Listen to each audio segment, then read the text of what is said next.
Meu caríssimo amigo Rui, como eu faço em todo o programa, eu entrego um livro no segundo bloco.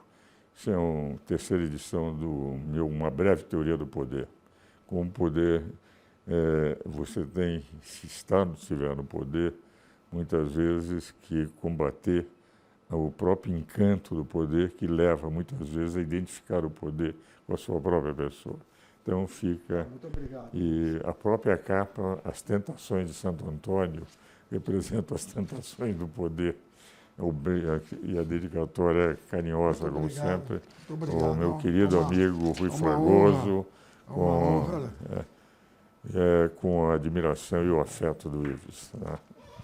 Mas voltando àquele ponto que nós estávamos discutindo, e você tocou num dos pontos que a imprensa mais tem atacado. De rigor, cabe ao Supremo ser escravo da lei e não da opinião pública. Até porque a opinião pública em matéria de direito, muitas vezes, desconhece os meandros do direito. Outro dia, dava uma palestra, o Rui, na Assembleia Legislativa de São Paulo, só 2 semanas atrás, e me fizeram a pergunta, prisão de segunda instância. Disse, olha, como cidadão, sou inteiramente favorável à prisão de segunda instância. Já se fez 2 instâncias, demora-se muito tempo. Agora, como jurista, e estou aqui fazendo uma palestra sobre direito constitucional, eu não posso ler onde está escrito que só no trânsito em julgado a pessoa será considerada culpada, ninguém será considerado culpado senão com o trânsito em julgado de uma decisão, que ele possa já sofrer execução de pena sem sendo considerado inocente. Então, o problema meu não é o problema como cidadão. Como cidadão, eu estou de acordo com vocês. Como jurista, eu tenho que ler na Constituição. E muitas vezes, a função do magistrado é conseguir enfrentar a opinião pública, que não haveria tanto se não houvesse a televisão. Porque a televisão é que populariza e frases isoladas de um ministro passam a ser suas obras completas. Você já notou? É exatamente isso. Eu penso exatamente como você. Eu também acho que a tramitação do processo penal é muito longa, há uma infinidade de recursos, só que isso tudo é previsto em lei. E compete ao advogado exercer na plenitude o direito de defesa em prol do seu cliente. Porque existe um poder legislativo que se mude... Até que se mude. Agora, é muito difícil para a sociedade, para o cidadão comum, perceber que, embora o processo é lento, que a condenação em segundo grau não é justa, na verdade, o texto constitucional é claríssimo com relação a isso. Então, o intérprete, o julgador, ele não pode fazer aquilo que ele pensa só como cidadão. Ele é o intérprete final da norma constitucional. E aí nós encontramos essas grandes dificuldades, que é, por exemplo, aquilo que eu falei, uma turma do Supremo decidindo de uma forma, uma outra turma decidindo de uma outra forma, uma verdadeira loteria essa questão da prisão de segunda instância, principalmente para aqueles que advogam, não é o meu caso, mas aqueles que advogam na área penal. Nem o meu. Nem o seu.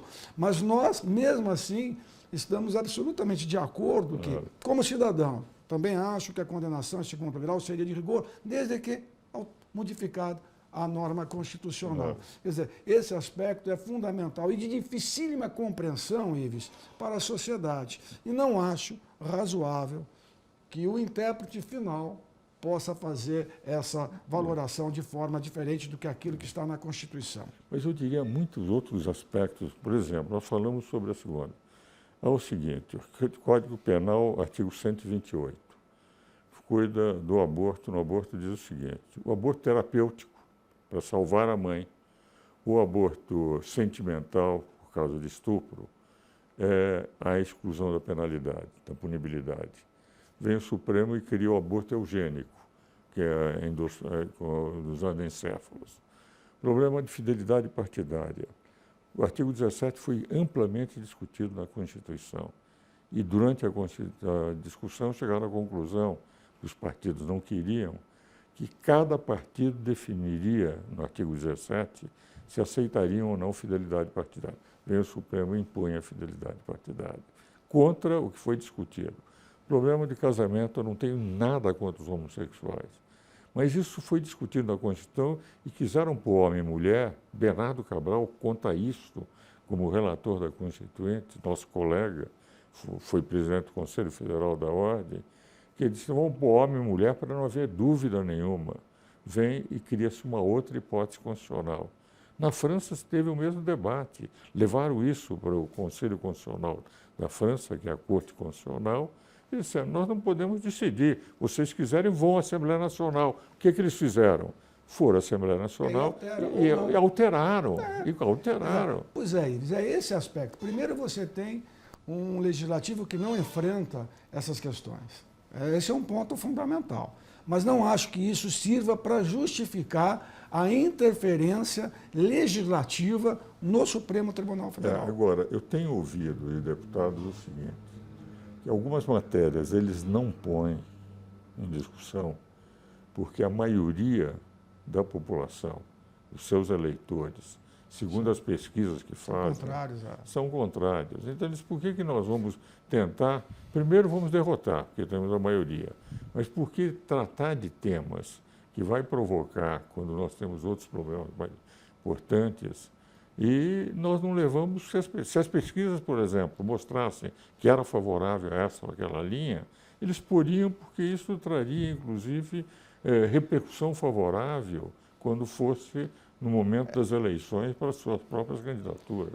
Nós temos um legislativo e um parlamentar preso ao seu eleitor, que muitas vezes ele não vai coincidir com aquilo que ele pretenderia enfrentar.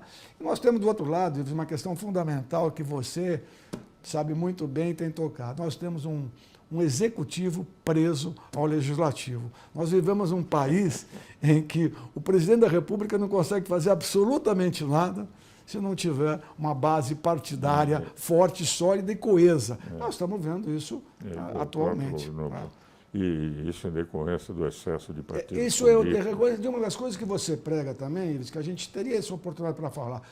Nós estamos vivendo um momento fundamental da necessidade da reforma da Previdência. Ponto pacífico. Mas nós vamos ter que caminhar para a reforma fiscal, que você é um batalhador, e para a reforma política.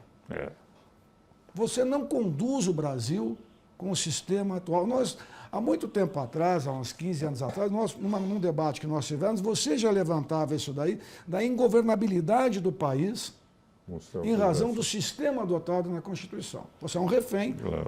O presidente da República é um refém do parlamento. Ele não consegue implementar o seu trabalho. Isso é um outro ponto fundamental. O Brasil passa necessariamente pela obrigatória, necessária, indispensável reforma da Previdência. E duas reformas seguidas que terão que ser feitas. A fiscal, e a política. E a política, você sabe que eu sou parlamentarista, até presidi um partido parlamentarista na década de 60, e deixei a política em 1965, quando veio o ato institucional número 2, que extinguiu o meu partido, que era um partido parlamentarista. Mas as 20 maiores democracias do mundo, 19 são parlamentaristas. Só os Estados Unidos é presidente. E os Estados Unidos é um presidencialismo com poucos partidos políticos. Você tem o Partido Republicano e Democrata, que se dão as cartas, ou um ou outro ganha. O Brasil, com 35 partidos, e de 26 ou 28, com assentos no Congresso Nacional, como é que você governa? É ingovernável.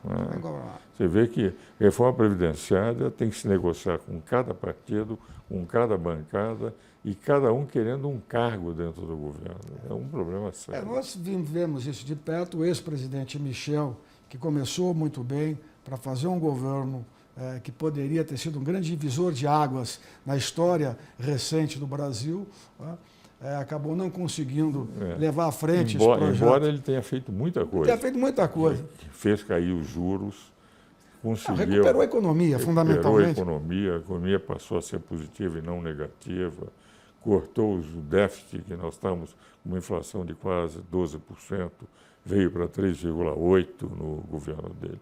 E segurou o teto de despesas, o que representa, na verdade, mas ele podia ter feito fez a reforma trabalhista, podia ter feito a reforma previdenciária, mas o Janot impediu. O Janot impediu. Mas, Rui, nós estamos chegando ao fim do programa e eu gostaria então que você dissesse as suas últimas palavras a respeito primeiro, de uma mensagem aí para os nossos telespectadores. A mensagem é uma mensagem mais ampla do que aquela restrita à nossa área de atuação. Com relação ao Supremo Tribunal Federal, a expectativa é aquela que nós expusemos, de menos protagonismo e que apenas as suas forças intelectuais de interpretação das normas vigentes constitucionais levem as decisões da nossa Suprema Corte. E de um Brasil em que eu tenho preocupação, mas muita esperança que nós possamos recuperar o nosso caminho econômico, a nossa plena liberdade, que já vem algumas vezes sofrendo alguns intempéries, principalmente até no exercício da advocacia. Mas eu confio muito no nosso país e tenho esperança que realmente nós possamos implementar as reformas necessárias para que o Brasil siga em frente e que nós possamos voltar a nos falar sobre um Brasil, sobre uma outra perspectiva, ainda mais adiantada, mais avançada, não só no ponto de vista do judiciário, mas do ponto de vista social. Essa é a minha expectativa de um Brasil que eu acredito. Muito obrigado, Rui. Subscrevo suas palavras. Da mesma forma, eu tenho esperança no Brasil, apesar das dificuldades que temos pela frente. Senhores telespectadores, espero-os novamente no próximo domingo.